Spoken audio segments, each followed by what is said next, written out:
que estamos em boa hora para iniciar este lançamento de mais um livro do professor Rogério Santos.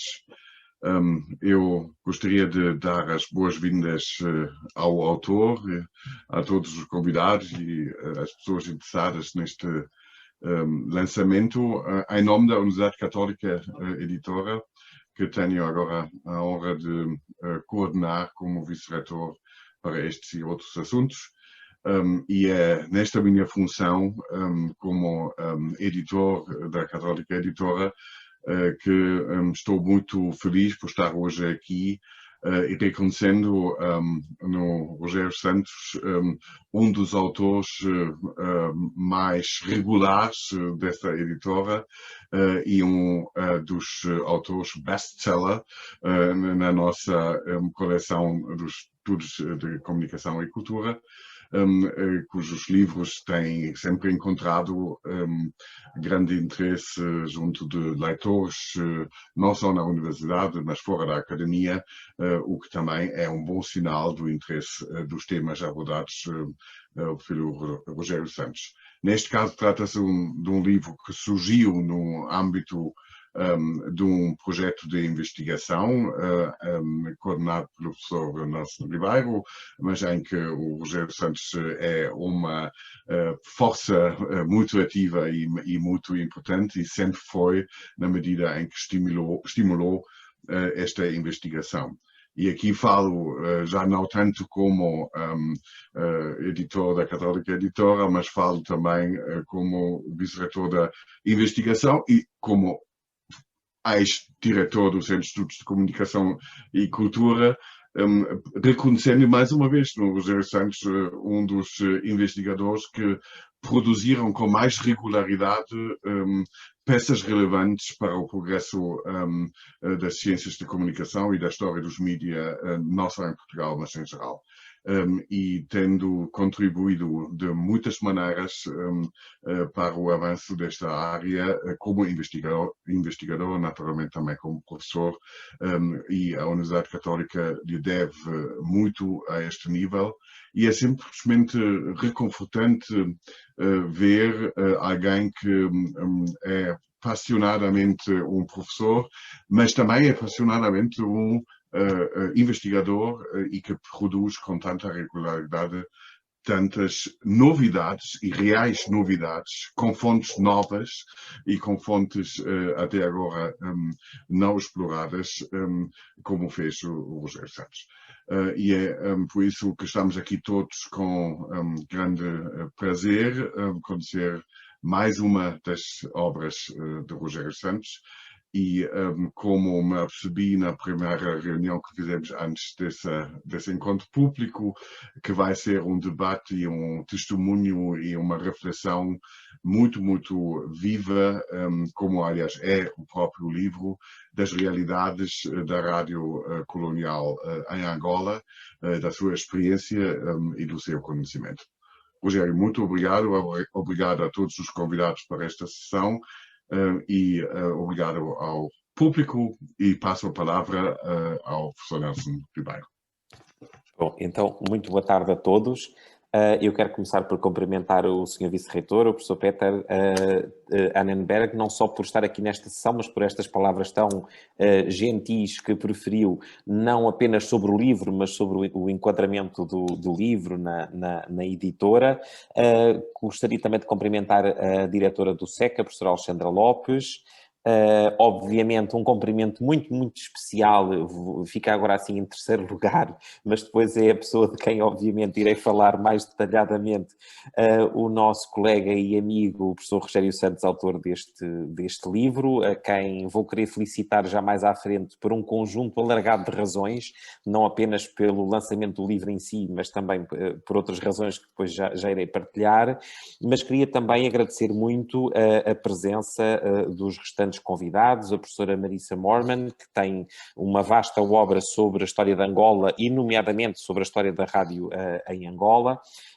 Também o Dr. Adolfo Maria, que tem um percurso pessoal que é ele próprio parte integrante da história de Angola, e também a doutora Diana Cosme, que também tem, obviamente, um vasto percurso académico, mas que está aqui também na qualidade de filha de uma das figuras centrais da história da rádio em Angola. Portanto, gostaria de cumprimentar todos, dizer que é de facto um prazer estar nesta sessão, por um conjunto também diverso de razões. O primeiro é pelo facto de estarmos a lançar mais um livro da coleção de estudos de comunicação do Centro de Estudos de Comunicação e Cultura, a quem agradeço, obviamente, também a oportunidade desta publicação.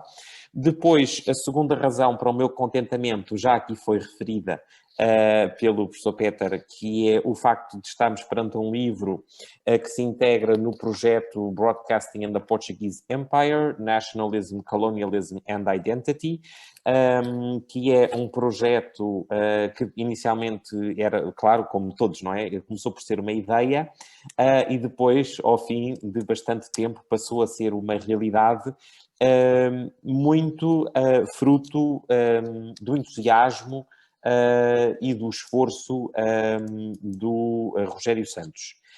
E, portanto, e esse esforço não foi só na fase de concepção e de criação do projeto, mas agora, no decurso do projeto, claramente tem sido o investigador mais produtivo, e este livro é apenas uma prova dessa produção.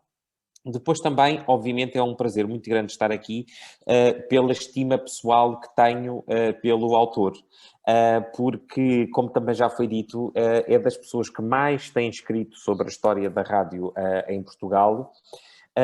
E é alguém que, mesmo depois de já ter escrito variadíssimos livros sobre diferentes estações, algumas até mais sediadas a norte, outras mais sediadas a sul, e agora este sobre a rádio em Angola, continua a ter, todos aqueles que o conhecem, uma paixão imensa pelo estudo da história da rádio. Aliás, não só tem feito muito por esta área em termos do que tem publicado, mas também tem feito um enorme trabalho em termos de divulgação através das páginas que vai mantendo no Facebook, dos blogs, e que, aliás, várias pessoas às vezes me abordam em sequência de conteúdos que encontram nestas plataformas digitais que são mantidas pelo Rogério. E depois, enfim, espero não me esquecer de nenhuma razão, provavelmente estarei a esquecer-me, mas a última razão pela qual gostaria de expressar a minha grande felicidade em estar aqui a participar no lançamento deste livro é, de facto, pelo contributo do livro em si para a história da rádio em Angola, que efetivamente é uma área que julgo que ainda vai merecer, espero que venha a merecer muitos outros estudos, mas enquanto há uns anos nós dizíamos que talvez não houvesse muita produção, agora começa a existir. Aliás, a professora Marissa lançou em 2019 um livro muito interessante, que aliás o Rogério também refere largamente nesta sua obra. Agora temos este contributo do Rogério e certamente este continuará a ser um campo de estudos muito relevante nos próximos anos. Sobre a obra aqui em si, eu gostaria de partilhar 2 ou 3 ideias sobre qual é a minha visão sobre este texto. Vou retirá-las um pouco do prefácio que o Rogério teve a amabilidade de me pedir para escrever para este livro, e eu julgo que um dos grandes contributos desta obra é o facto de nos permitir compreender melhor o que é que foi isto do fenómeno da rádio durante o colonialismo português. Não só as emissões em Angola, mas também perceber ou começar a vislumbrar como é que essas emissões em Angola eram entendidas neste quadro maior do colonialismo português, tanto como força do próprio colonialismo e de disseminação do colonialismo, mas como também força de um movimento contra o colonialismo, não é? E, portanto, e também como um meio de comunicação que potenciou efetivamente o aparecimento de uma identidade angolana através das ondas hertzianas.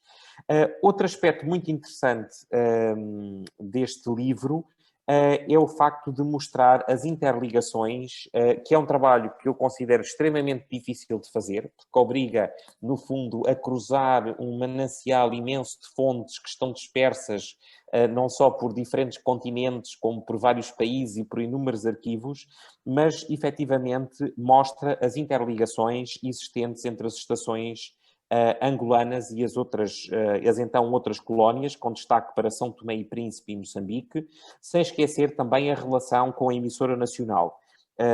E, portanto, demonstra convincentemente como as emissões produzidas em Lisboa procuravam disseminar o colonialismo em Angola, sendo escutadas sobretudo pela elite colonial branca, que sintonizava igualmente as estações que emergiram nas principais cidades angolanas, onde desempenhavam, como o livro demonstra, aliás, um pouco também na linha do que a Marisa Morman tinha mostrado, como estas estações desempenhavam a função de verdadeiros centros culturais, não só através das emissões de rádio, mas também através da promoção de uma panóplia alargada de atividades culturais ligadas à música, à literatura e a outras expressões artísticas. De entre as razões que mais motivavam os colonos à escuta da rádio, o Rogério Santos destaca o que apelida mercado de saudade, que é um conceito que é muito central neste livro e que define como a transmissão e recepção de conteúdos de cariz emocional e nostálgico. Ao contrário da emissora nacional e também da emissora oficial de Angola, as outras estações nascidas em território angolano ecoavam o que o autor chama de uma identidade híbrida, ou seja, juntando elementos de uma suposta Portugalidade e de uma nova angolanidade que estava a nascer.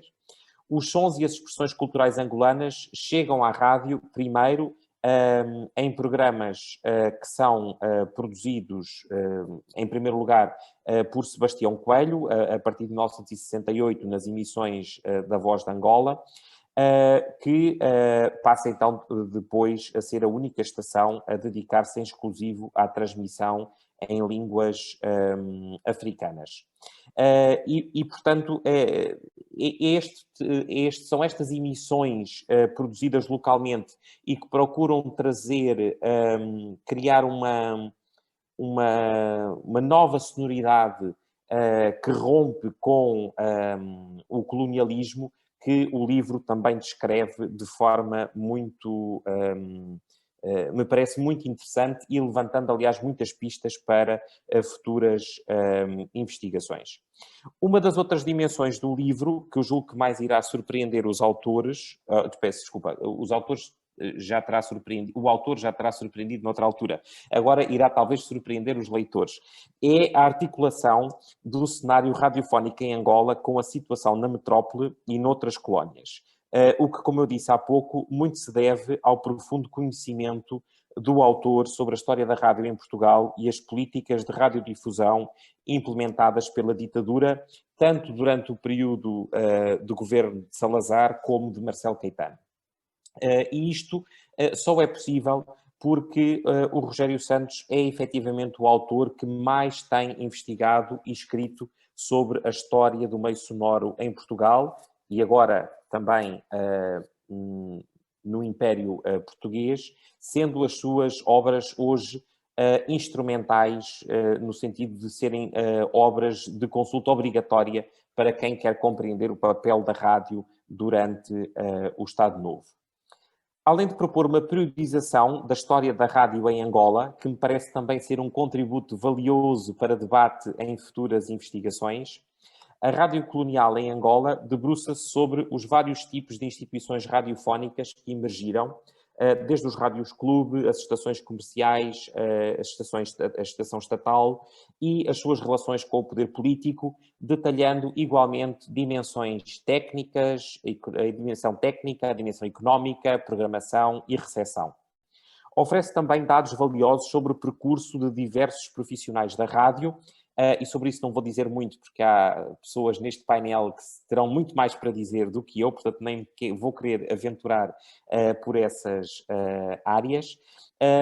Mas outros até seriam profissionais que depois regressariam a Portugal em meados dos anos 70, onde viriam a assumir lugares de destaque no panorama mediático português após o 25 de Abril. O livro está, contudo, longe de ser uma obra contida na análise das diversas facetas ou características da rádio, mas antes demonstra como esta esteve envolvida em projetos de recolha etnográfica, no desenvolvimento da produção discográfica e do mercado publicitário e na promoção da ida de artistas portugueses e estrangeiros à Angola. Ou seja, ao invés de ser um livro que olha para a rádio sob uma lente muito fechada ou restritiva, o que Rogério Santos nos propõe é que pensemos o meio sonoro no contexto de uma atividade cultural intensa que entre os anos 30 e 70 se desenvolveu em grande medida em redor das emissões ou das emissoras radiofónicas, promovendo identidades e projetando uma hierarquia de valores simbólicos. É efetivamente uma obra que encontra o seu alicerce num conjunto muito alargado de fontes escritas e orais, que começa por enquadrar a radiodifusão na política colonial da ditadura, mostrando como o meio sonoro adquiriu uma importância acrescida para o regime após a revogação do ato colonial, quando Portugal procurava demonstrar à comunidade internacional que, afinal, não tinha colónias, mas aquilo que chamava de províncias ultramarinas, e, portanto, quando o regime começou a ficar verdadeiramente empenhado em tentar ganhar alguma aceitação para a sua política colonial completamente desfasada do que acontecia a nível internacional. E, portanto, é também aqui que o livro depois demonstra como a rádio adquiriu uma importância significativa durante a guerra, com os movimentos de libertação a socorrerem-se das ondas hertzianas para a difusão de propaganda contra a ditadura do Estado Novo e contra a dominação portuguesa. Neste contexto são analisadas não apenas as estações controladas pela elite branca, mas também os programas emitidos a partir do estrangeiro pelos movimentos, nomeadamente pelo MPLA, portanto com grande destaque para a Angola combatente. Talvez mais original é ainda o modo como revela que as próprias estações controladas pelo governo colonial foram utilizadas para a transmissão de mensagens codificadas, em particular as transmissões da Voz de Angola, mostrando como um meio de comunicação pode ser utilizado por diferentes agentes como palco de luta política. E, portanto, para terminar e para não me alongar muito, gostaria de dizer que o material inédito, que me parece também que é um dos aspectos que mais gostaria de sublinhar deste livro, o material inédito que apresenta permite uma reflexão sobre a forma como a radiodifusão reproduziu as desigualdades existentes nas sociedades coloniais tardias. De igual modo, potencia a reflexão sobre o uso dos meios de comunicação como armas de guerra psicológica, o que é certamente merecedor de maior atenção no contexto das guerras de libertação em África. E por isso, não querendo aqui prolongar estes meus apontamentos sobre a riqueza desta obra, termino felicitando mais uma vez o autor por este livro, pelo seu contributo e certamente também pelo contributo futuro que o livro vai dar, porque estou muito convicto que o facto de ter trazido, de ter dado visibilidade a fontes até agora invisíveis, este seu livro vai permitir certamente que outros investigadores também possam utilizar estes mesmos materiais para, no fundo, avançarmos ainda mais na reflexão sobre o papel da rádio em Angola, neste caso ainda durante o período colonial. Muitos parabéns.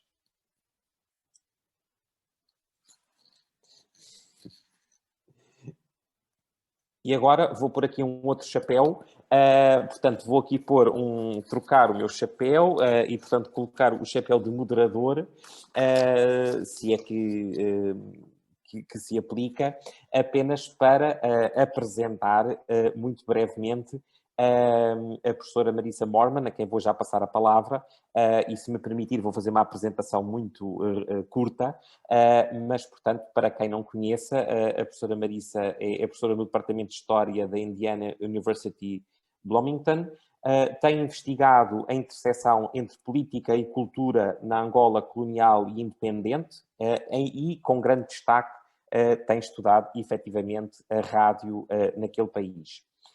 No seu livro Intonations, de 2008, explorou o modo como a música foi uma prática na qual os angolanos colonizados imaginaram a nação. A formação da ideia de angolanidade e de autonomia política, segundo o livro, deveu-se muito à música que passava na rádio e àquela que era tocada nos concertos ao ar livre em Angola.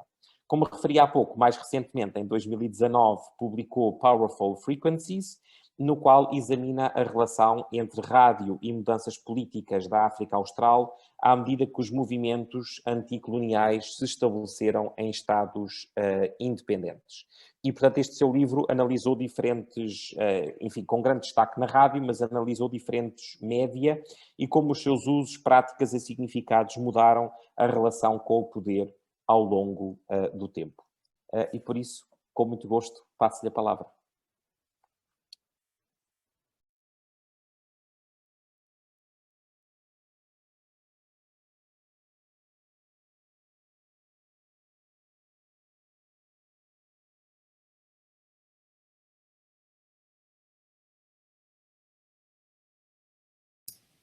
Obrigada, não estava a conseguir fazer o unmute. Obrigada. Boa tarde a todos. Conseguem me ouvir sem problemas? Apesar do meu português, desculpa.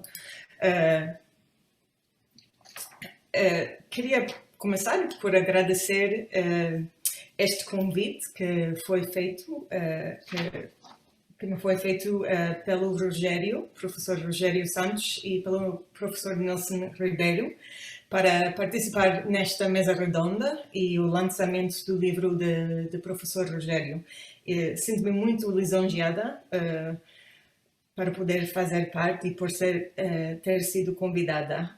Eu acho que o trabalho é fascinante e super importante para a literatura sobre a história da Angola em geral e a história da rádio em Angola e a rádio angolana.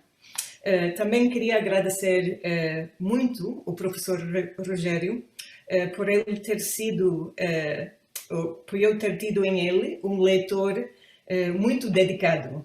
Eu acho que não conheço mais ninguém, nem sequer os meus pais, que tem lido os meus livros com tanta atenção. Então, fico realmente muito agradecido. Não sei se há mais alguém que um dia vai ler os meus livros assim. Tá bom. E é um facto, assim, de publicação, realmente, que faz-me falta. O livro do Rogério fez-me muita falta, né? O meu livro saiu no fim de 2019 e este livro saiu agora em 2020, mas fez-me muita falta. Pronto. O que é que eu quero dizer?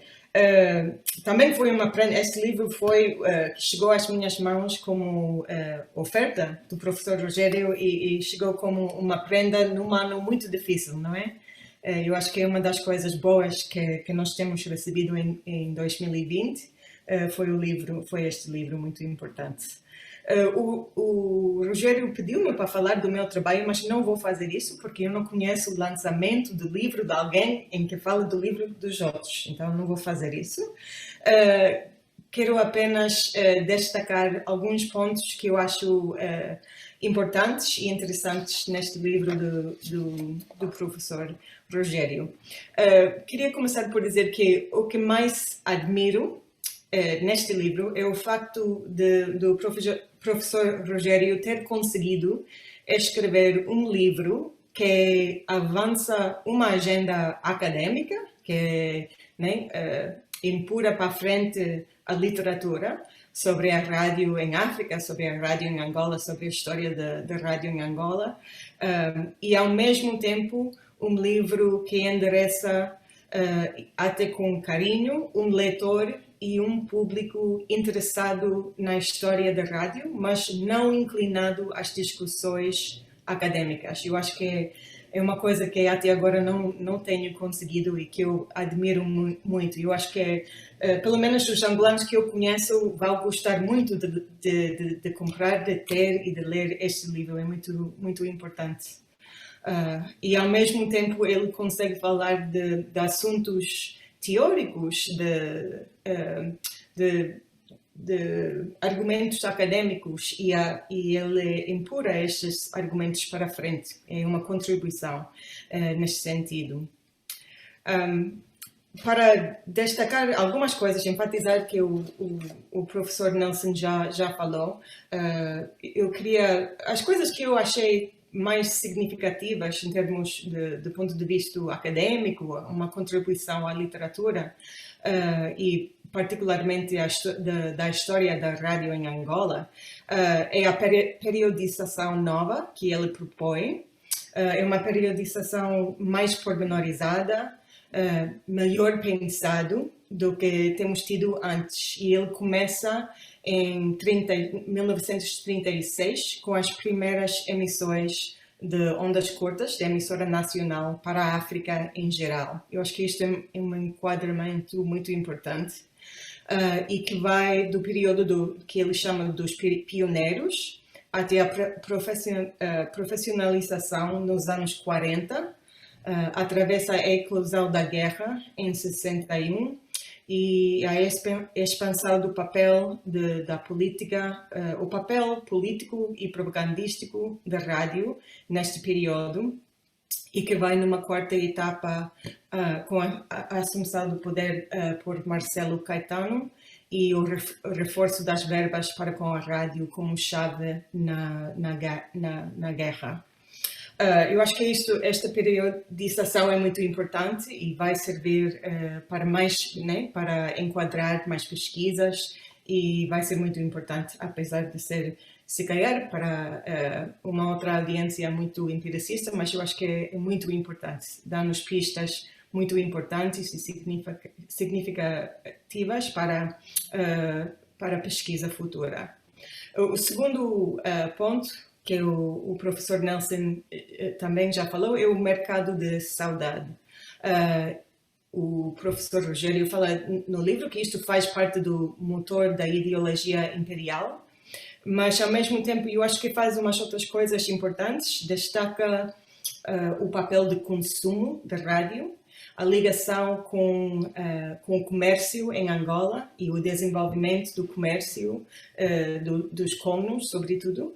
E eu acho que isto também, em termos do desenvolvimento da literatura, isto é muito importante, porque às vezes esta parte da história é esquecida, né? Vamos ter uma história colonial tardio, diretamente para a independência, e nós não conseguimos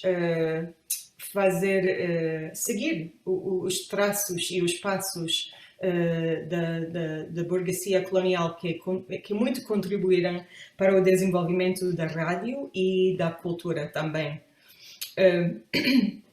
Depois, queria dizer que eu acho que ele faz uma coisa importante e interessante, seguindo o trabalho da Rebecca Scales, que é a historiadora da Argélia e da rádio em Argélia, em enfatizar as múltiplas histórias que existem da rádio angolana e da rádio em Angola.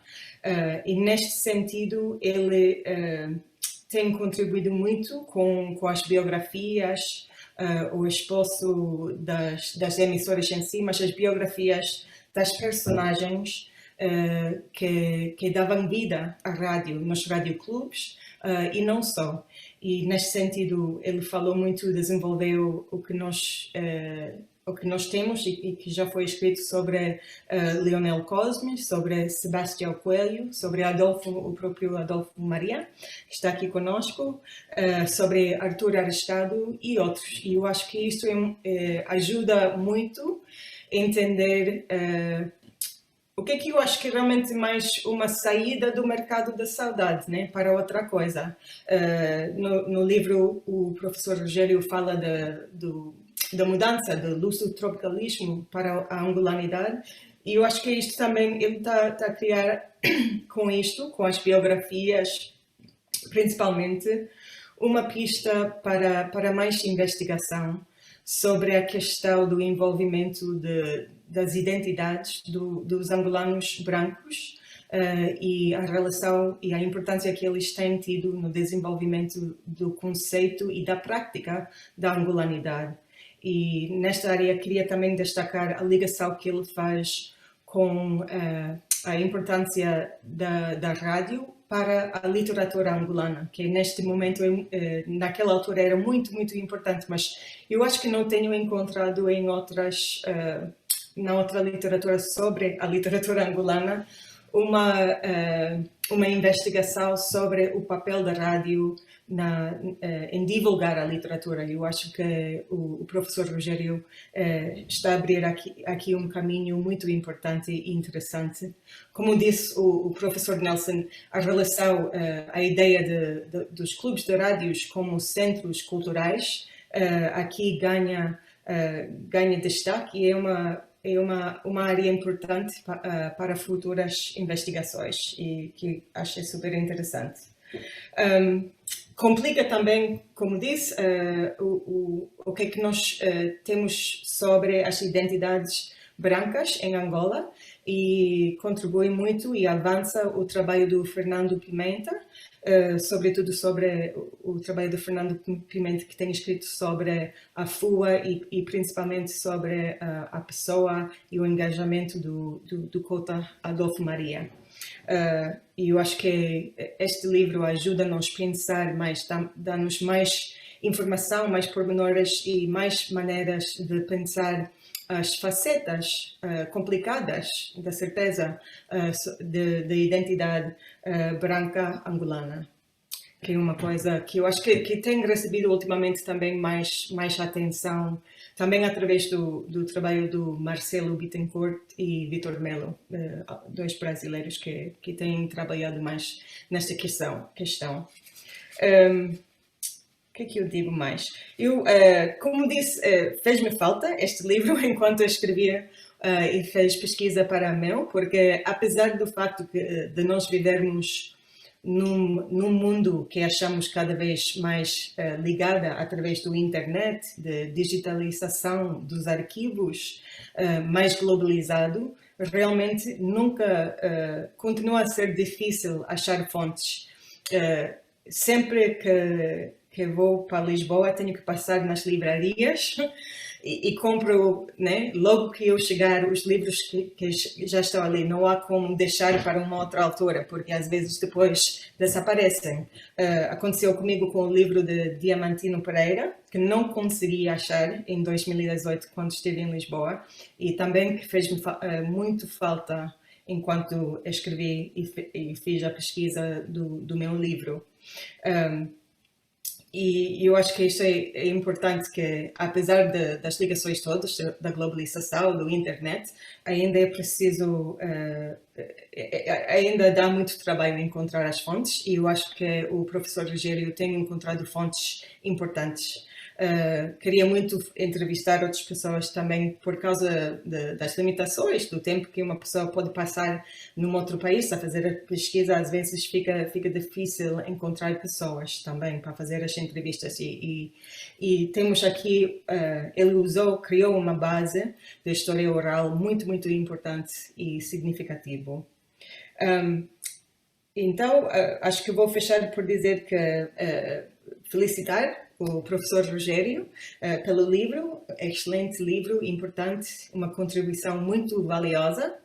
e a dizer que meu livro ficou mais pobre por não ter tido acesso ao livro antes da publicação, mas a literatura fica mais rica. Obrigada. Muito obrigado por esta intervenção.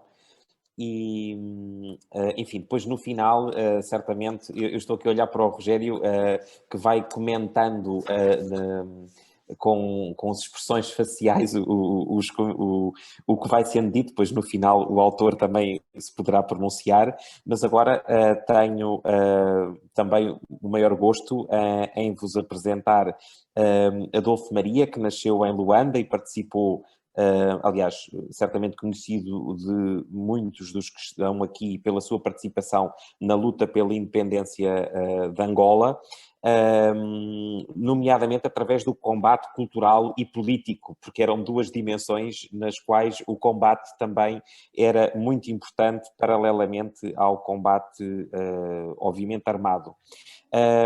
Chegou a ser preso em 1959 pela PIDE por atividades nacionalistas, e no exílio, para onde partiu em 1962, foi um dos fundadores do Centro de Estudos Angolanos em Argel. Transferido em 1969 para a segunda região político-militar do MPLA, dirigiu a Rádio Angola Combatente, que, enfim, mais uma vez, não quero ser eu a falar sobre a Rádio Combatente, mas é impossível não dizer da centralidade que esta estação teve neste combate cultural e simbólico nesta época, e depois fez parte, em 1974, de uma tendência do MPLA, a revolta ativa. Por isso, após a independência, teve também de lidar com a perseguição política. Foi depois expulso para Portugal em janeiro de 79 e, em meados dos anos 80, participou com Gentil Viana e Mário Pinto Andrade na formação de um grupo de reflexão visando o fim da guerra civil em Angola. Tem várias obras publicadas, tanto de índole política como literária, destacando-se alguns livros editados pela Colibri, como Angola, Contributos à Reflexão, de 2015, e Angola, Sonho e Pesadelo, publicado em 2014. De igual interesse, as suas conversas com Fernando Tavares Pimenta, publicadas em 2011, sob o título Angola no percurso de um nacionalista, editado pela Afrontamento. E, portanto, muito mais haveria para dizer, obviamente, sobre o contributo que o nosso convidado tem tido, teve não só na luta pela independência, mas como também na reflexão política sobre a Angola no período pós-colonial, mas vou passar-lhe a palavra para também nos dar, certamente, a conhecer um pouco da sua visão sobre esta obra do nosso amigo Rogério Santos. Não sei se me estão a ouvir. Estão a ouvir? Sim, sim. Bom, eu começo por fazer uma correção. Eu não sou doutor e chamar-me um bocado de doutor. Não sou. Doutores são os senhores, e já estou a vê-los. E eu queria saudar o autor, é evidente, e os oradores que me precederam, e também a Ariana Cosma, a filha de Daniel Cosma. E dentro da assistência viu uma doutora angolana, Aida Pegado, que é também investigadora. E certamente outras pessoas que estão a seguir com muito interesse. Vamos ver, a Rádio Angola, eu queria só lembrar que a Rádio Angola, porque eu sou muito antigo, nasci em 1935, de maneira que, se calhar, deve ter nascido um ano antes da rádio, ou coisa assim. Bom, mas eu lembro-me, quando era miúdo, que havia já muitos radioamadores. Quer dizer, explicava-se que realmente era um país sem estradas nem nada, e as comunicações eram difíceis, e a própria administração colonial, os administradores de circunscrição e de conselho, etc., né? Que seria mais, portanto, por cada província, sei lá, Bié, etc., Willa. Eles tinham uns aparelhos chamados P19. Acho que era P19, que eram os aparelhos rígidos. Bom,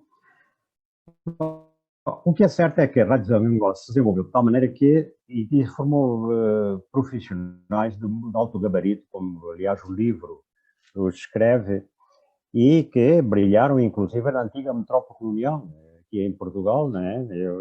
São muitos, aliás vêm lá descritos, desde David Borges, a Rangel, Fernando Alves, etc., e por aí fora, é uma enorme quantidade. Bom, eu não sou jornalista, nem sou radialista de profissão, longe disso. O jornalismo e a rádio foram um instrumento do meu combate político, do meu combate pela independência da Angola. E foi assim que eu estive no Jornal Cultura, nos anos 50, em meados dos anos 50, que continuava, digamos, o trabalho cultural lançado nos finais dos anos 40, por Beata Cruz, António Jacinto, por Bandeira, e que era, digamos, que era um passo para a pesquisa de valores africanos da identidade angolana. E nós continuamos isso através do Jornal de Cultura, Cultura 2 da Sociedade Cultural de Angola. Bom,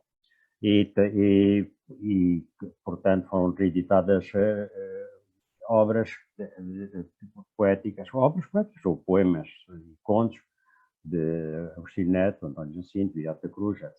Bom, paralelamente, participei em organizações clandestinas, não é? Que me levaram à prisão, como foi dito. Portanto, o que eu queria frisar é que realmente foi um instrumento de combate pela independência de Angola. E o que é que sucedeu? Eu estava no centro de estudos, quer dizer, depois fui para o exílio, como foi dito aí. Nós formámos o centro de estudos angolanos em Argel, onde estavam vários angolanos, inclusive tinha havido as dissidências no MPLA em 62, 63, e estavam vários quadros que tinham estado em Leopoldville, atual Kinshasa, e em Brazzaville, depois transferidos para Brazzaville, a sede do movimento. E, portanto, com Mário Afonso de Almeida, que ainda está vivo, que acessa, João Vieira Lopes, que já faleceu, Henrique Abranches, que já faleceu, Pepe Tela, que nessa ocasião ainda não era Pepe Tela, ainda não era escritor, se era escritor ainda não tinha publicado, nem tinha escolhido o nome de escritor. Formámos o Centro de Estudos, e a direção era, aliás, constituída por estes elementos. Bom, esse Centro de Estudos fez muito trabalho, de recolha, fazíamos traduções de obras revolucionárias, que mandávamos depois para editarmos em cadernos que eram enviadas para baixo, né, para depois o MPLA utilizar junto dos guerrilheiros. E fizemos uma história de Angola, essencialmente trabalho do Henrique Abranches, mas era tudo um trabalho coletivo. Fizemos um manual de alfabetização e fizemos também livros escolares, etc. Em 69, quando o presidente do MPLA, Agostinho Neto, passa por Argel, nós pedimos para ingressar na guerrilha. E foi assim que, em setembro de 1969, Artur Pestana, o futuro Pepe Tela, Adolfo Maria, eu próprio, e Maria do Céu Reis, por ordem de serviço do presidente, fomos transferidos para a segunda região político-militar, que compreendia a retaguarda de Cabinda, onde tínhamos as bases guerrilheiras, e portanto, no Congo, Brazzaville, nós tínhamos os departamentos logísticos, não é? E em Brazzaville mesmo, além da representação, tínhamos também a rádio. A rádio, quer dizer, tínhamos uma rádio que nessa ocasião só emitia 2 vezes por semana. Então o presidente do MPLA, contrariamente às minhas expectativas, disse: tu ficas em Brazzaville. Mas porquê? Mandaste-me para... nós tínhamos combinado que íamos para a guerrilha. Sim, tu nunca dizes que lá vais para a guerrilha, mas agora o rádio congolesa, o governo congolês deu-nos emissões diárias de 20 minutos e de 30 minutos aos domingos. Nos primeiros dias ficámos, o futuro PPTR e eu, precisamente, na rádio. E o que é que depois o Castelo foi então para Marcené, e nós fizemos o seguinte, portanto, eu tive de estabelecer, digamos, objetivos, não é? Que seria a mobilização das populações, que era fundamental fazer as mobilizações das populações no interior de Angola, não é? E depois a formação política, a rádio devia também ajudar na formação política e ideológica dos militantes e guerrilheiros, e também combater a propaganda da rádio colonial. Por outro lado, havia que formar pessoas para algumas das emissões em línguas angolanas, porque nós nessa ocasião só tínhamos o Fiote, falado em Cabinda, e o Picongo. E então depois foi um trabalho importante esse, de camaradas que, quando muito, tinham a 3ª ou 4ª classe do primário, e que começaram a aprender a escrever à máquina, etc., a fazer os seus programas. Por norma, havia uma espécie de editorial, não é? Em português, e que depois era dada aos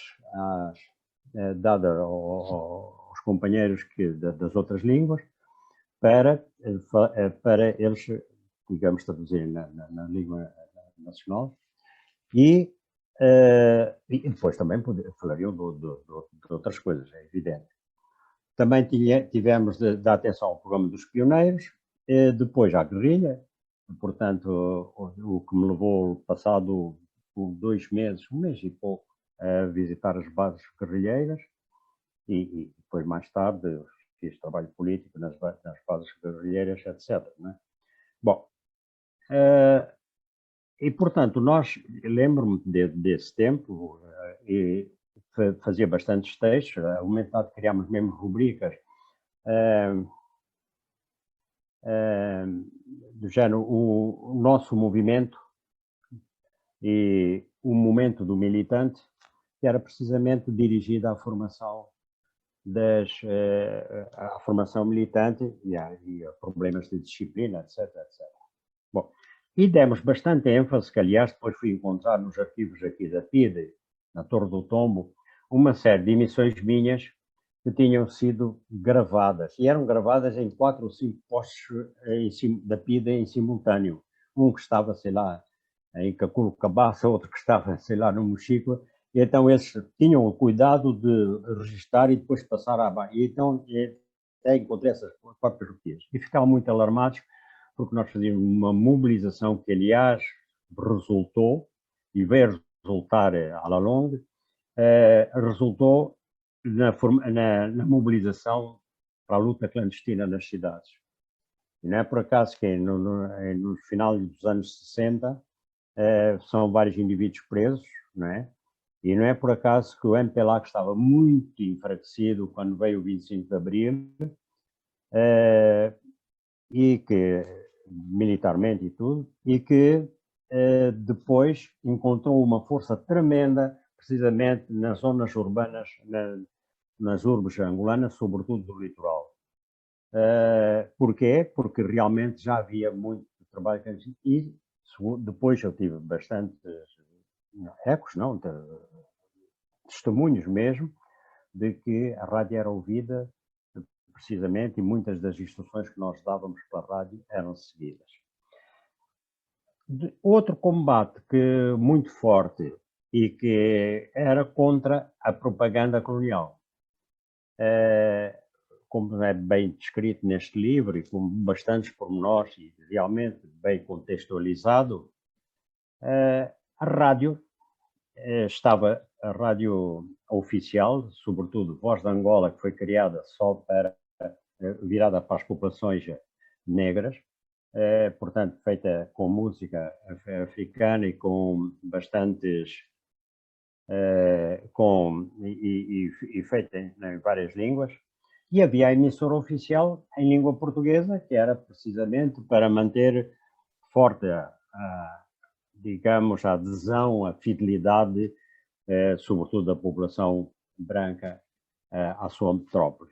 Bom, portanto, nós tínhamos de combater, porque a rádio utilizava, aliás, por trás dela estava a PIDE, né? Estava o CITA, estava toda uma série de organismos de policiais e de contra-revolução, não é?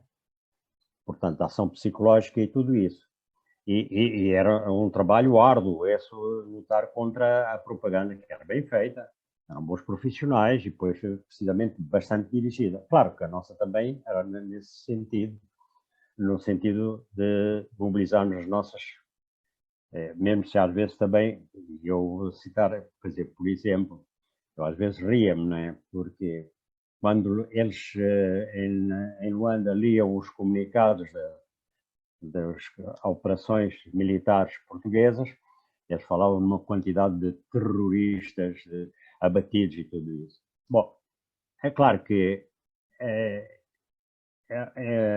eu acho que deixei assim uma marca na Angola Combatente, talvez pelo conteúdo, sim, certamente, mas também pela maneira, digamos, muito comprometida, muito entusiasmada como eu estava aos microfones. De maneira que, por exemplo, eu respondia, eu fazia palavras de ordem, o colonialismo português está podre a cair aos bocados, nós o varreremos da história. Portanto, quer dizer, essa agressividade coadunava-se exatamente com os objetivos que queríamos. Portanto, não tínhamos medo, e mais, utilizávamos as frases do inimigo colonialista contra ele próprio. E, por exemplo, quando ele nos chamava os terroristas, os bandoleiros, nós achávamos as forças terroristas portuguesas e por aí fora, né? Portanto, foi um aspecto também bastante importante, foi o da luta contra a rádio colonial, que era muito, muito, muito poderosa. Eu acho que isto é o essencial que eu tinha a dizer. Depois, se houver alguma questão, eu responderei, mas acho que é o suficiente, não é? E pronto. E passo a palavra. Então. Isto, à distância, os aplausos ainda é algo que Muito nós obrigado. não propriamente afinar qual a melhor forma de funcionar. Mas muito obrigado por este testemunho tão rico na primeira pessoa. Certamente depois também o Rogério certamente irá comentar este seu testemunho. Mas eu agora passaria então a palavra à professora Ariana Cosme, doutorada em Ciências da Educação pela Universidade do Porto e professora na Faculdade de Psicologia e Ciências da Educação na mesma universidade. O convite para estar aqui, contudo, para que a audiência não fique confusa, não tem a ver com a atividade académica, pelo menos diretamente, digamos assim, da professora Ariana Cosme na área das ciências da educação, mas pelo facto de ser filha de Lionel Cosme, aliás, recentemente falecido, e por ter dele uma memória privilegiada e do seu percurso radiofónico e também de homem de letras em Angola. Lionel Cosme foi diretor comercial do Rádio Clube da Huila e também da Rádio Comercial de Angola. ambas sediadas na então cidade de Sá da Bandeira, hoje Lubango, e responsável pela editora Imbondeiro, que publicou inúmeros autores como Luandino Vieira, Alfredo Margarido, Pepe Tela, Agostinho Neto, Alda Lara e António Jacinto. Aliás, numa troca de mensagens que tive com o professor Rogério Santos, ele dizia que, de facto, uma das coisas extraordinárias é como uma pequena cidade, como era então a cidade de Sá da Bandeira, foi possível editar tantas obras. A professora Marisa Morman, no seu livro, também fala sobre como foi um dos centros nevrálgicos da rádio, como também foi possível, a partir daqui, lançar a ideia da luta pela implementação de uma universidade em Angola. Romancista e sociólogo Leonel Cosme publicou, nomeadamente, a trilogia de romances A Revolta, um importante contributo para a história contemporânea de Angola. E como nós falávamos mesmo uns breves minutos antes desta sessão iniciar, a professora Ariana tem até memórias do seu tempo, julgo que certamente de infância, ainda de andar pelos corredores da rádio em Angola. Passo então a palavra. Olá, boa tarde a todas e a todos. Dizer que me sinto muito honrada em estar aqui para partilhar as memórias que este livro nos torna vivas do meu pai. Eu, a minha irmã, que está a seguir-nos atentamente, com a minha mãe, ouvimos o meu pai nas páginas deste livro. Faz 2, 3 meses que ele morreu, exatamente 2, 3 meses que ele morreu, mas está vivíssimo na vida dos amigos, da família, das primas, dos tios. Nestes depoimentos que o Rogério foi capaz de tornar tão claro, quase parece que o ouvimos falar. O Rogério leu o meu pai como ninguém. Eu acho que leu quase todos os livros do meu pai, os de ficção e os de não ficção, e tiveram a oportunidade de conversaram muito, trocando correspondência, uma grande correspondência. E este livro é muito interessante para mim, que sou uma portuguesa nascida em Angola, sou uma portuguesa de Angola, branca, burguesa, enfim, daquela cidade branca que é a Sá da Bandeira, hoje Lubango. É possível antever no livro, mais do que a história da rádio, a história da nossa própria cidade.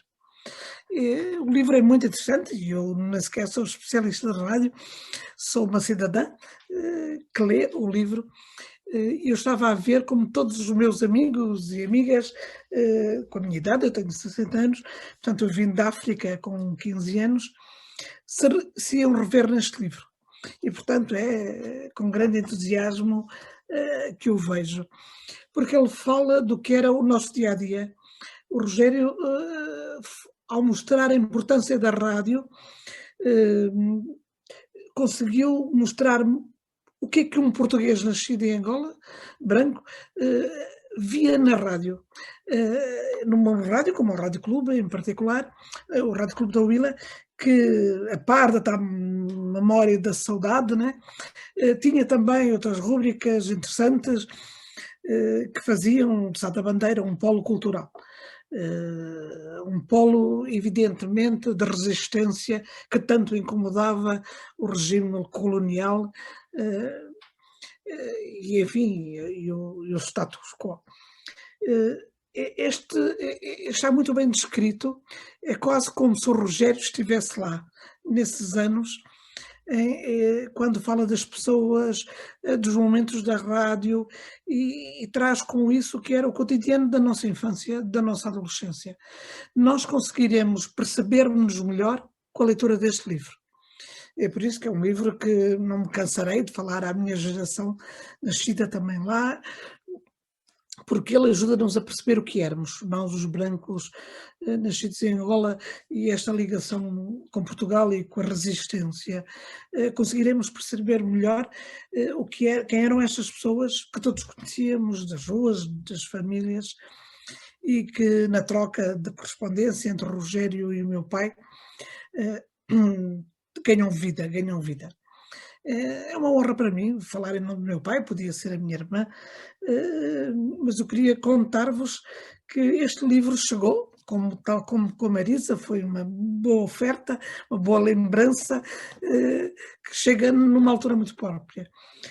Cá a casa, no princípio de janeiro, o meu pai estava no hospital e a minha mãe, cuidadosamente, assinalou cada página do livro que ele, debilitados, ainda podia ler, e eu contei esta particularidade ao Rogério, que ele o leu. Morreu 3 ou 4 dias depois, mas leu com as forças que tinha e, sobretudo, com uma profunda curiosidade e sentimento de pertença a esta Angola tão bem descrita, tão bem narrada no livro e com tanto rigor factual, que era uma coisa que o preocupava muito quando ele dizia: mas um dia faltamos nós cá e a gente tem que dizer factualmente o que aconteceu. Portanto, é um prazer ouvir o Adolfo Maria, que eu conhecia de nome, de ouvir meu pai falar, ainda de viva voz, contar tudo o que viveu, tudo o que... É assim mesmo, é pela voz de quem viveu que nós podemos perceber melhor a nossa própria história. Eu estou a falar em meu nome, mas em nome da minha irmã, em nome dos meus contemporâneos, porque é a nossa própria história. É por isso que isto é mais do que um livro editado pela Universidade Católica para especialistas de comunicação. Portanto, parabéns à editora da Católica, parabéns naturalmente ao Nelson Ribeiro, que apoiou o Rogério neste sonho, mas ele é mais que um livro para especialistas da comunicação e da rádio. Ele é um livro, ele é muito etnográfico, e eu falava agora, eu não queria usar uma linguagem académica, porque não é nessa condição que estou aqui, mas o registro etnográfico que o Rogério dá a cada página tornam as tais vivências, memórias realmente vividas. Vivências vividas. Não são as vivências narradas, são as vividas. E por isso foi com uma curiosidade imensa que eu, da primeira à última página, o segui. Não como veio como especialista. Portanto, ele é também cuidadosamente escrito para não ser um livro fechado na academia. Ele é um livro para os leitores. E eu via a Marisa dizer como ele fez-lhe falta, não é? Fez-lhe falta, sobretudo, este tom que sai da universidade, e a universidade faz bem o seu papel quando se torna de todos, quando se torna acessível a todos. E é por isso que eu considero que o livro do Rogério é um livro que honra os homens da rádio e as mulheres da rádio que fizeram a rádio em Angola, e honrei em particular meu pai e os amigos com que cresci. Eu cresci literalmente nos corredores da Rádio Clube da Vila, eu e minha irmã, porque quando vinhamos do colégio muito perto da rádio, era ali que ficávamos, à espera da hora de regresso a casa, e, portanto, crescemos, enfim, pegando no pé, como se diria hoje, pegando no pé do Lesson Bandeira, do Humberto Ricardo, da Isilda Arruda, do Diamantino Pereira Monteiro, quer dizer, fomos as crianças impertinentes que corriam pelos corredores e que puderam beber desta cultura trazida pela voz da rádio, com um sentimento de pertença à África muito particular.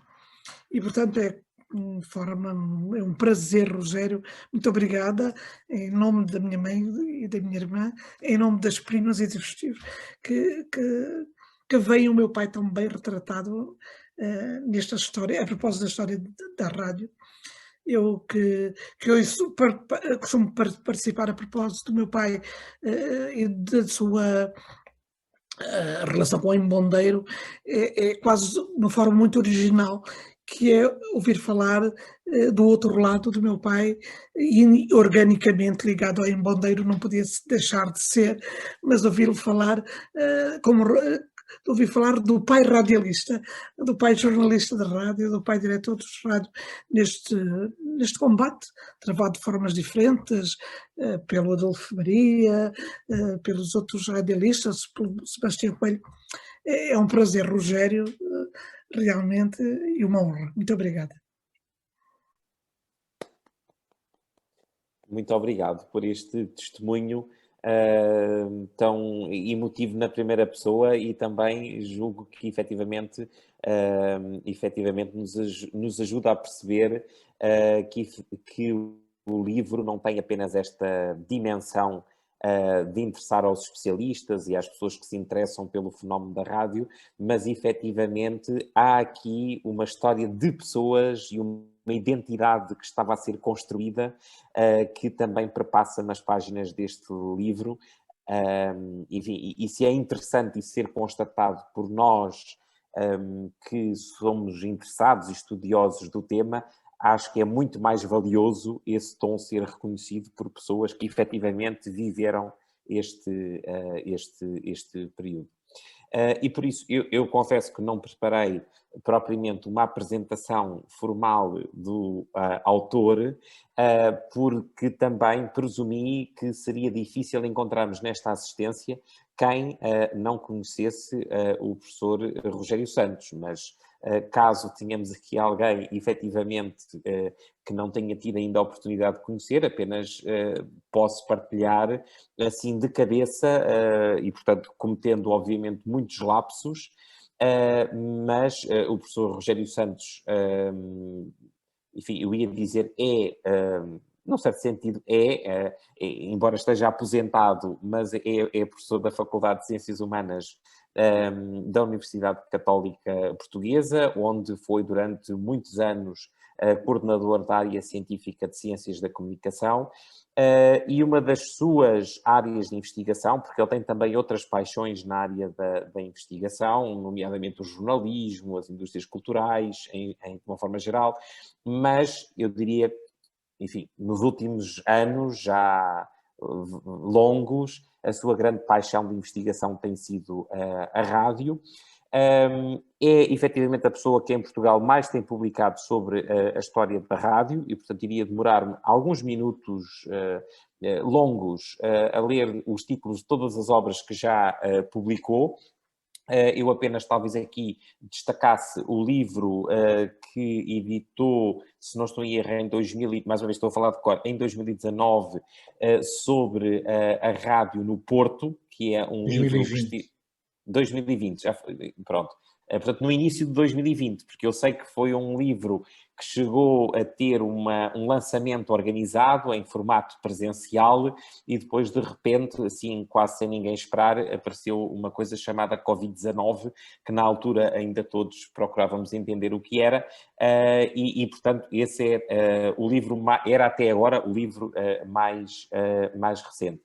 Outra característica que eu gostaria de destacar, entre muitas, é que, efetivamente, o Rogério é também uma pessoa que, ao longo dos anos, foi conseguindo mobilizar e interessar investigadores para a área da história da rádio, e é sempre um autor de referência para as novas gerações que pretendem entrar também neste campo, e por isso, enfim, para mim tem sido um privilégio que ele seja parte integrante deste projeto, que procura reconstituir um pouco da história da rádio durante o período colonial, e agora, sem mais delongas, passo-lhe a palavra.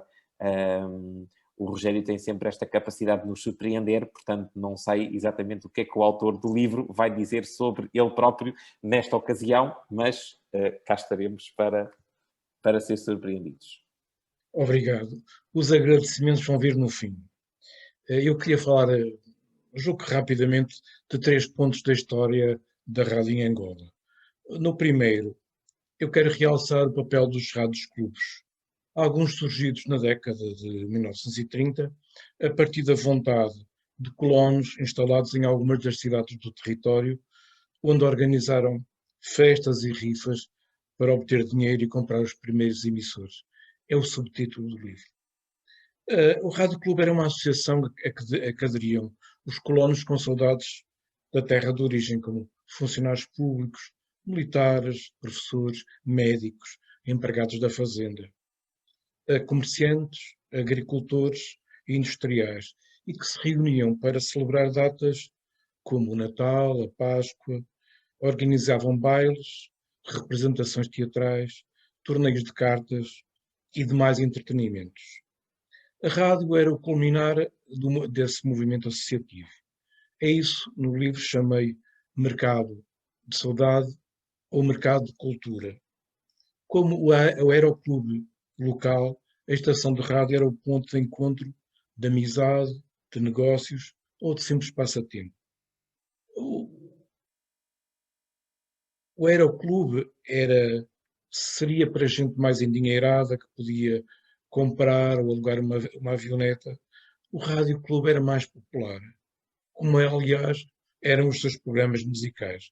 Um programa de grande sucesso era o Discos Pedidos. Portanto, música de Portugal. O sócio do Rádio Clube pagava 5 escudos. O não sócio pagava 20 escudos para dedicar uma canção aos pais, à namorada, a um amigo. Em 1954, o Rádio Clube de Moçambique tinha a receita mensal de 5.500 escudos do programa de discos pedidos chamado Ofertas Musicais e cerca de 12.000 escudos mensais de publicidade radiofónica, normalmente local. Na mesma época, o Rádio Clube do Ila, de Sá da Bandeira, do Lubango, atingiu 800 sócios. Se cada um deles pagasse 10 escudos por mês, o encaixe seria de 96.000 escudos anuais. É claro que isto não dava para pagar a rádio, mas para isso, para pagar a empregados, para comprar equipamentos técnicos, a publicidade e os apoios governamentais ao distrito compunham as contas das estações.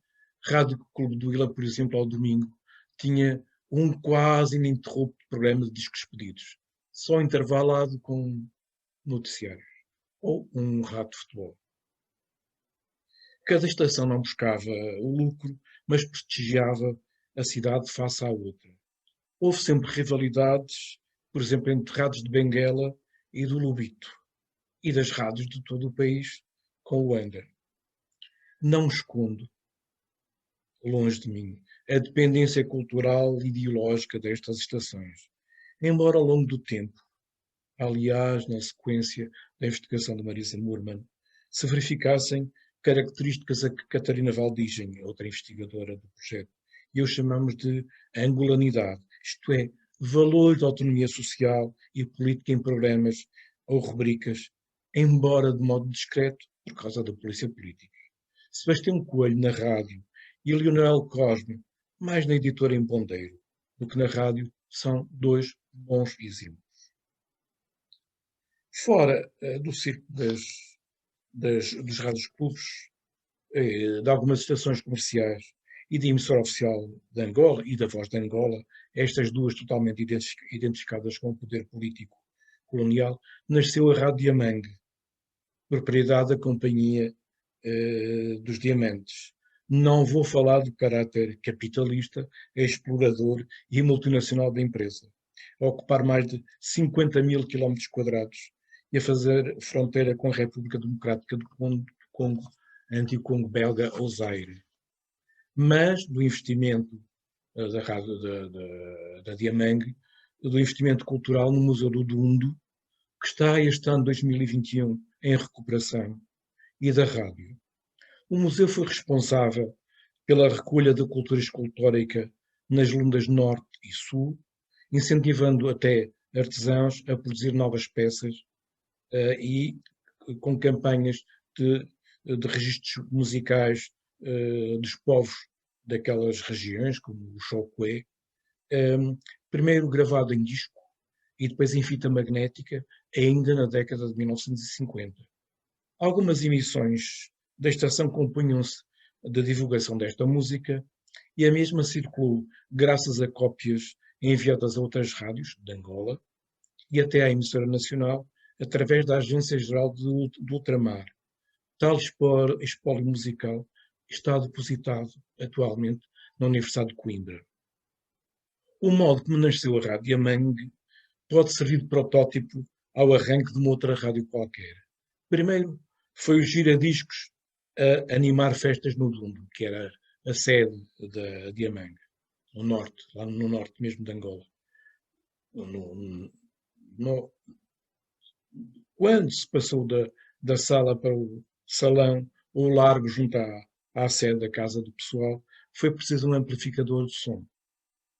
A satisfação pública destas festas levou a direção da Yamangue a organizar sessões em zonas com minas fora do Dundo, dentro dos 50.000 km² que a Yamangue ocupava, e onde trabalhavam responsáveis de pele branca.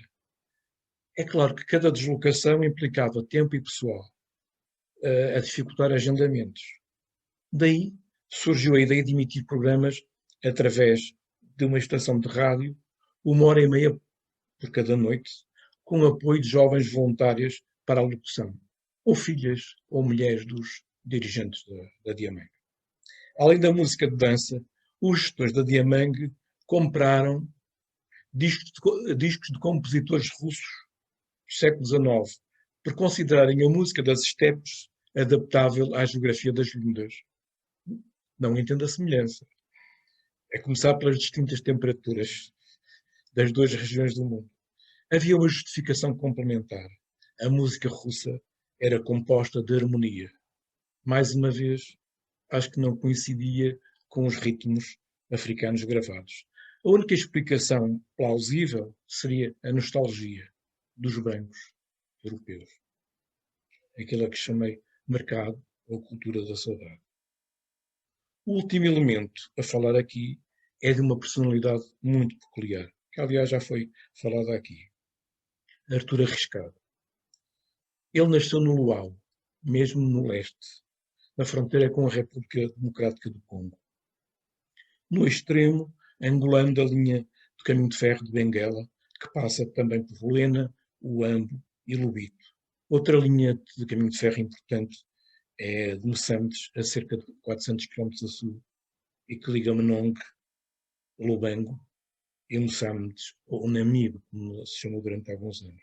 Mestiço, porque filho de português do Minho, a trabalhar no caminho de ferro de Benguela, e ele foi negro, como preta, a sua mãe Júlia, a trabalhar amarrado em bebê com um pano quitengue, enquanto ela usava enxada no trabalho da chitaca. Chitaca, pequeno quintal. Ela pedia uma boa colheita e rezava Ombelá e Eá. Isso levou-o a aprender ervanária, o nome das árvores e dos pássaros. Do luau, Artur Arriscado recordaria os domingos como dias de banho, mudança de roupa e missa para os católicos, onde as filhas e os filhos de gente de bem estreavam roupa de chita. Depois do passeio comboiense, isto é, a ida ao largo da estação, o rumo era o clube recreativo da vila, ou para jogar sueca, damas ou loto e dançar em ritmos de marcha, passo-dobles, tangos e viras. Nos dias de futebol, ele assistia às fintas de Lopes, Vitorino e Gasolina e às defesas de Saturnino, isto, anos 50. Em 1963, Mano Riscas, man de mano, ou irmão entre amigos, como se diz em Angola, e Riscas, porque era arriscado o nome, Mano Riscas tornou-se mecânico em Luena, a antiga Vila Luso, em Rádio Clube do Mochico. E chegou a Luanda 2 anos depois. Portanto, em 1965, ele entra para o serviço militar em Luanda e acaba por trabalhar na emissora oficial de Angola, na Voz de Angola e depois da independência em Rádio Nacional de Angola como sonoplasta. Em novembro de 75, eu quero realçar isto aqui, ele gravou o hino nacional de Angola da autoria de Rui Mingas e Manuel Rui Monteiro.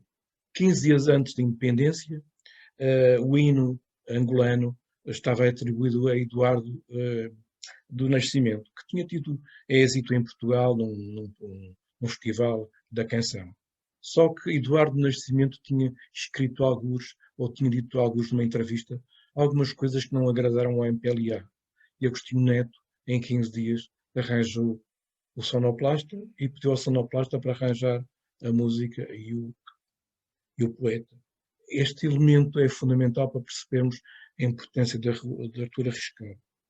Logo que ele chegar a Luanda, em 1965, muito extrovertido, depressa dançou os ritmos locais, a falar e a entender a gíria luandense, que eu vou tentar usar aqui a partir dos livros dele. Muito antes, Mena Riscas aprender a ver os grandes dançarinos muquiquis exibirem-se diante do soba da Sanzala. Bailundo, como era tratado pelos caluandas, isto é, os luandenses, aprendeu a vestir-se como um calu, uá, uá, uá. Se lhe barrava uma entrada numa farra ou bodó, as suas amigas acudiam. Ou o nosso camba entra, ou vamos embora. Isto é, o nosso amigo entra, ou vamos embora.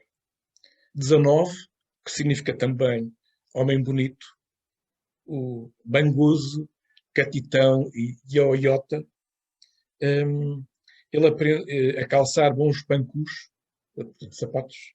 Ele aprendeu com as bonitas meboas, baronesas e bleis, mas até as quitatas, as mais novas, o disputavam e lhe lançavam habitatos.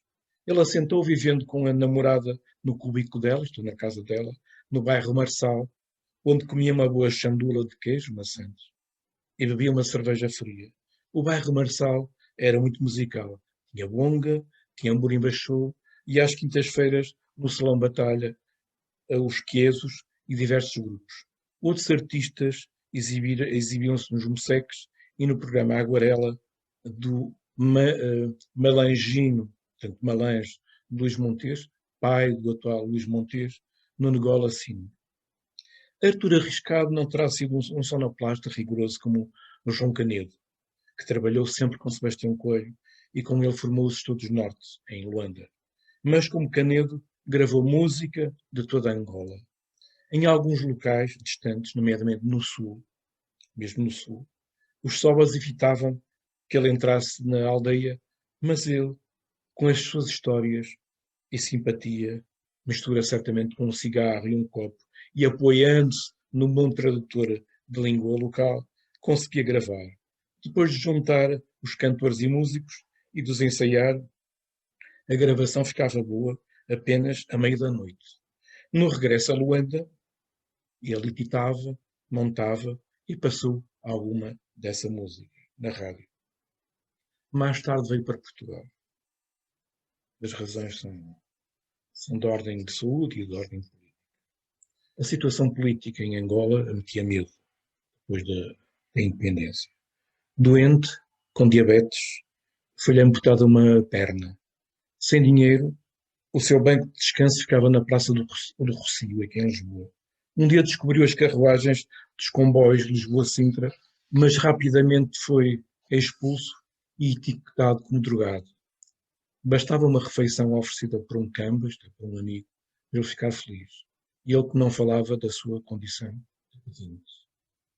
Artur Arriscado passou os últimos anos de vida no Brasil, onde escreveu livros. Sacalumbo, contador de histórias muito belas. Não quero comparar com o Anino Vieira, com Bela, com Ondjaki, com Manuel Rui, mas grandes histórias. Os livros dele são de muito difícil acesso. Fica a minha admiração por este homem, este, como Leonel Coelho, como Leonel Cosme, Sebastião Coelho, João Canedo, Adolfo Rodrigues Maria. São homens que nós não podemos esquecer, ou que Angola não pode esquecer, porque trilharam caminhos extremamente importantes na história de Angola e na história da Rádio Angola. Os meus agradecimentos, a parte mais sentimental, à Universidade Católica de Leitura, à doutora Anabela Antunes, à arquiteta Margarida Appleton, ao professor Peter Annenberg, que é agora o responsável pela editora, ao SEC, ao Centro de Estudos de Comunicação e Cultura, também na pessoa de Peter Annenberg e agora de Alexandra Lopes. Um terceiro agradecimento a Nelson Ribeiro, coordenador deste projeto e prefaciador da obra, e aos outros colegas do projeto. Um agradecimento aos participantes neste encontro, eu aprendi muito com eles. Um agradecimento a antigos radialistas que me forneceram muita informação, a colegas e amigos e, finalmente, à minha família, em especial à minha mulher Ana, que me tem ajudado muito, especialmente nestes anos de dificuldade de saúde, mas que me permitiram escrever com muito gozo, com muita alegria, este livro sobre Angola, e agradeço a todos os presentes que eu vejo aqui na parte de cima do monitor. Muito obrigado. Muito obrigado, Rogério. Muito obrigado a todos os participantes nesta sessão.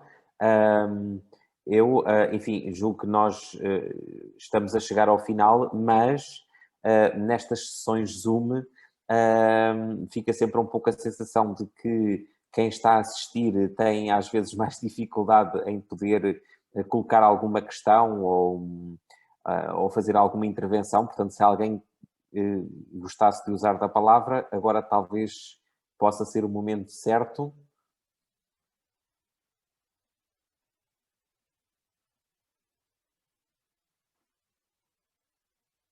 Não sendo esse o caso, poderei... peço desculpa, estou só a tentar verificar que não me estou a esquecer de ninguém. Gostaria, mais uma vez, então, de agradecer a presença dos nossos convidados. Julgo que todos deram aqui testemunhos efetivamente muito ricos, que, por um lado, ajudam a compreender a importância desta obra, mas que também vão para além da própria obra, porque nos permitem perceber muito mais que há para fazer, até em termos de investigação, sobre a construção de identidades neste, diria, período final do colonialismo e depois já no pós-colonialismo. Aproveito também para apresentar as desculpas da professora Marisa Morman, que acabou de sair há um minuto. Ela tinha-me dito que tinha mesmo de sair às 7h30, porque tinha uma reunião na sua faculdade, e portanto agradeço-lhe também a ela ter estado aqui connosco. E a última palavra para, mais uma vez, felicitar o Rogério por este livro, também agora pelo testemunho que nos deixou com alguns dados que também já vão para além do que tem no próprio texto. Portanto, o Rogério, de facto, é uma pessoa incansável do ponto de vista de trabalho e, portanto, certamente já a pensar também em textos futuros. Por isso, termino agradecendo a todos e agradecendo também, obviamente, a presença de muitos investigadores que se juntaram a nós para assistir a este lançamento, também à diretora do SEC, que está aqui connosco, e ao Sr. Vice-Reitor, que presidiu este lançamento, que, como também o Rogério disse, tem um sabor especial pelo facto de ser alguém que acarinhou durante tantos anos, bem, e espero que continue, acarinhou a coleção do SEC, editada pela Universidade Católica Editora, a quem, obviamente, também agradeço por ter não só editado o livro, mas por ter tomado conta da logística desta sessão. Muito obrigado. Foi um privilégio estar aqui. Muito obrigado por tudo.